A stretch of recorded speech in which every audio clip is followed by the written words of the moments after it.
So we've discussed Quadrant 1, and that was task-oriented, fast transaction individuals. Now let's move over to Quadrant 2. So we're still talking task-oriented individuals, but they prefer slower transactions. I call these individuals the processors. They need a little bit more information. They need a little bit more time to think. They need to understand more than the Quadrant 1 individuals do. They need bullet points.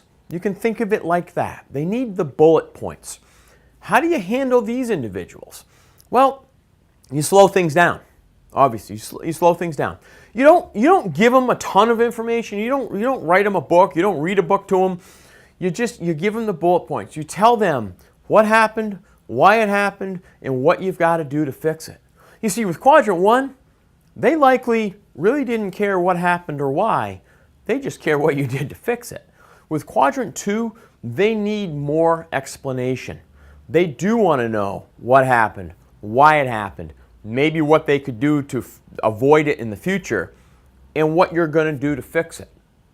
Show and tell works really, really well with these individuals. And when I say show and tell, I mean take them out to their vehicle. Take them out to their vehicle in the shop and show them what was wrong. Show them what it should look like. Show them what it looks like now. Explain to them what you're going to do to repair this vehicle. Oftentimes shops have those signs in them that say no customers allowed due to insurance regulations or whatever it may be. Think about how unfriendly that may appear.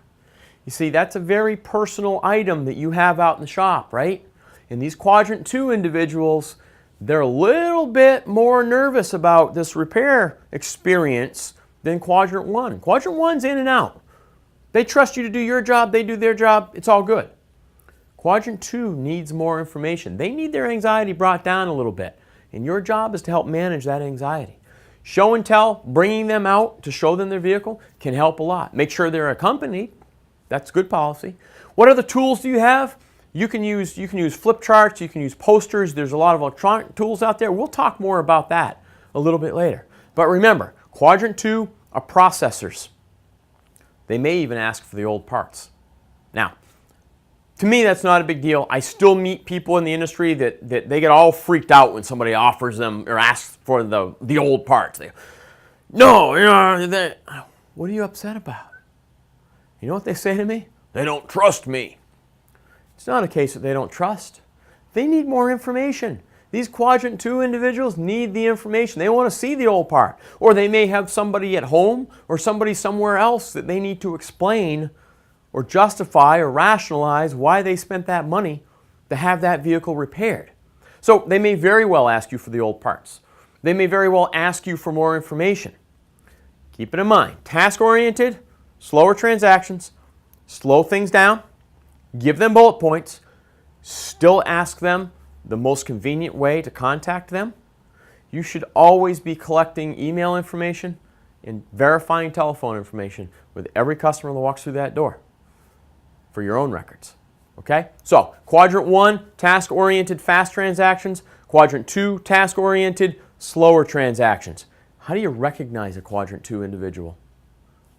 They're likely to ask you a few more questions. They're not going to be quite as jacked up as Quadrant 1 will be. They'll be a little bit calmer when they come through the door. They'll ask a few more questions, although they won't be real talkative. Treat them well, they can be great customers. We'll talk about Quadrant 3 next.